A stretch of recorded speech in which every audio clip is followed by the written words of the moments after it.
After we understand the difference between the two concepts, economic growth and economic development, now we're gonna talk about some important development theories. Okay, we're gonna go through several great development economists in history and talk about their insights about the driving forces of economic development. Okay? And the first one is Adam Smith. Okay? I bet everyone hears about him before. And Adam Smith is a Scottish economist and philosopher. Okay? And he published his book, The Wealth of Nations, back in 1776. Okay? And in that book, he discussed many important things about economic development and also capitalism. Okay?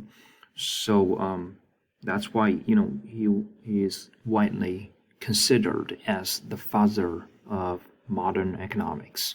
Okay? Now, in that book, Adam Smith discussed the conventional factors of production, okay, which include land, labor, capital, and technology. Okay? I believe in the very first video of this chapter I made, we already discussed the definition of each and the confusing point about each of these factors. Okay?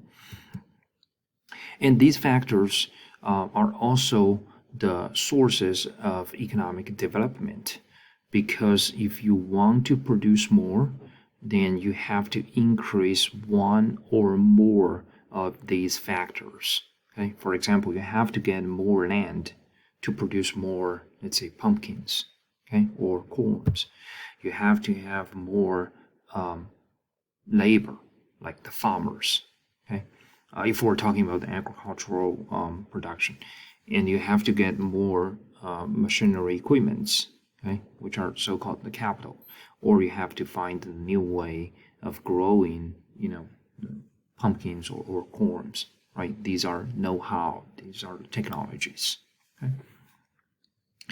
Now here, let's talk about the first driving force for development, which is saving, because even though we know these four conventional factors of production matter, okay, we want to get more of them to be able to have the sustainable growth in the long term, right?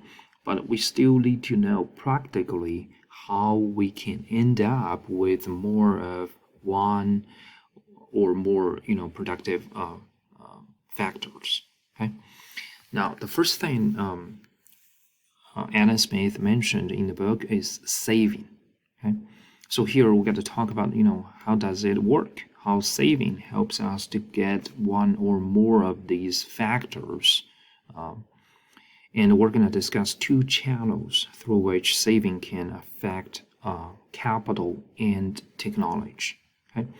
But before that, before we discuss these two channels, we would like to get saving defined, especially defined in the real economy. Now, if you close your eyes and think about saving, on the basis of your common sense, how would you define it? Okay? I guess many of us would say, saving, that's pretty easy, could be defined as, let's say, if we make $1,000 this month, only spend $800, and so we put the remaining $200 under the mattress, that's saving, right? The money we save, we're putting in the bank account or on the stock market, that's saving. Yeah, you could define that, the saving that way, okay? But as a development economist, we believe that's actually an indirect definition. In other words, you are looking at saving which is a real economic behavior through the monetary economic perspective. Okay, let's put it that way. So, because when you think about the money, no matter when we talk about the fiat money, which is paper money, okay, or gold, metal, and other commodity monies, they've been introduced or invented in humans' history, in the past like 2 or 3,000 years, right? But way before the invention of commodity money, people already saved, okay? In other words, saving took place way before we had money in our history, in our society, right? So, if we want to follow, the real economic intuition to define saving, we would say saving means production exceeds consumption. In other words, what we produce is more than what we consume. Okay? A simple example would be if we produced, 1,000 pounds of corn and only consumed 800 pounds, then we save 200 pounds. Okay? Again, in this definition, there's nothing about money. Okay? It's just about, the amount we produce and the amount we consume. Okay? You would find that, this way of thinking would be very helpful when we start talking about, how saving promotes capital and technology. Okay? Now let's talk about the first channel, okay, through which saving can increase the stock of capital. Okay, so here what we're saying is saving could, because we save a lot, so we could easily invest. Remember here, even when we talk about the investment, we still focused upon the real things. Okay.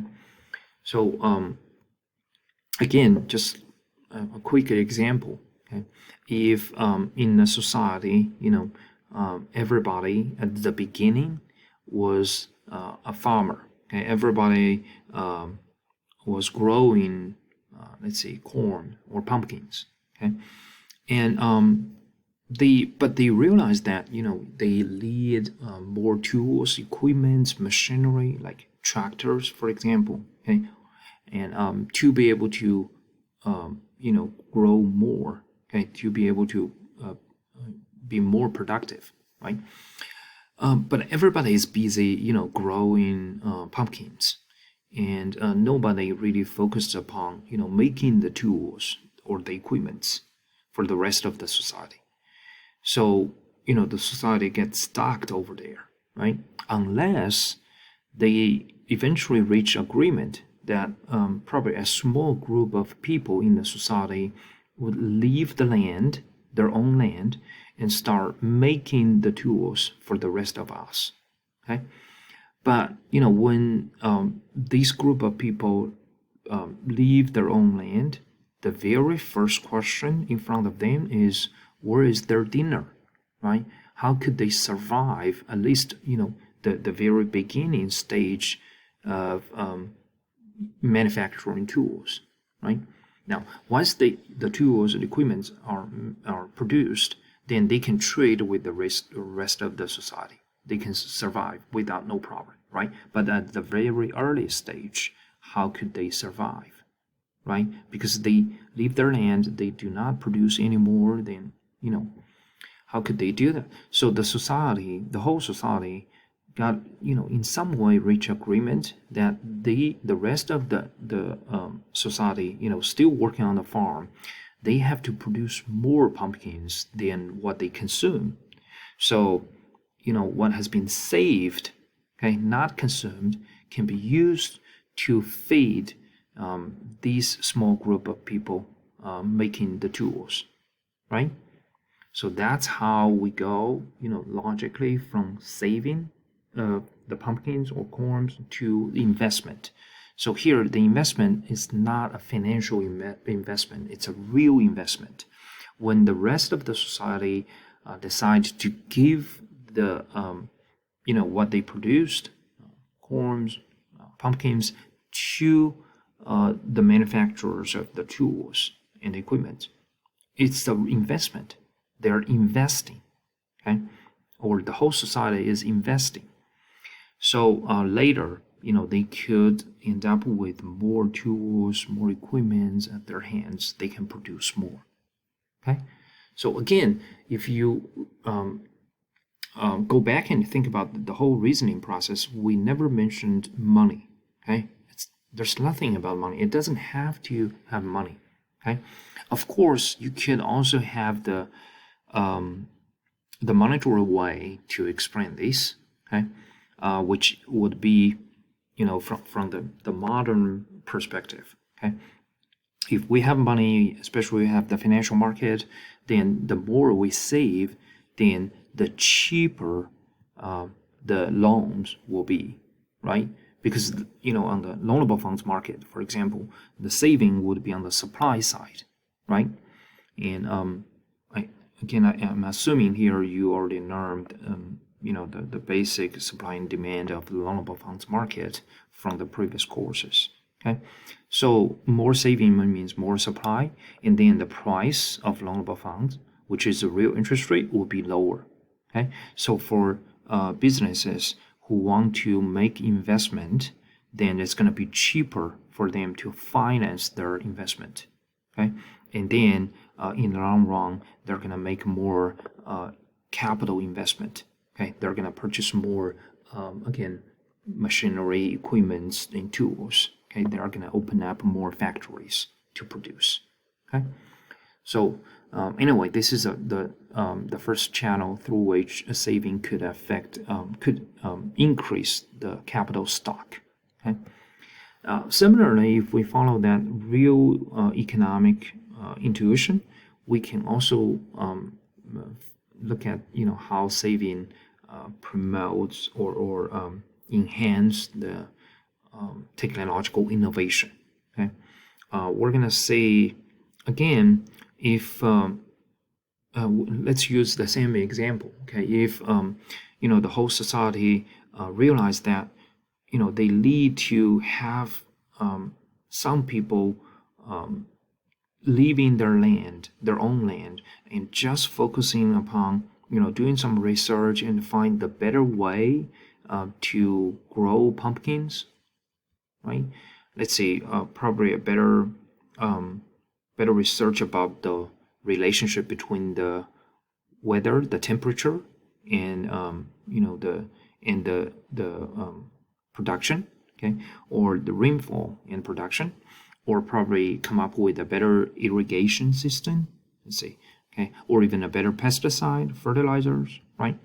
Again, these researchers, they at the very beginning stage, they need to be supported, okay? They need to be fed by the rest of the society to be able to survive, okay? So that's how, again, saving becomes very important, okay? So the whole society got produce more than what they consume, and then use the remaining pumpkins or corns to feed their researchers. Also, the researchers and scientists, when they do all kinds of the experiments in the lab, they need all kinds of equipment, right? And these equipments, sometimes we call the R&D, research and development spending, right? And these are also coming from the saving of the whole society. Okay, so the more they save, we would expect that the more R&D spending they can available to them, right? And then they can come up with more technological innovations, more new ideas. Okay, so that's the according to Adam Smith, that's how saving promotes economic growth and development in the long run. Okay, now in the next few videos, we're gonna talk about the empirical evidence to see if this idea is consistent with the data.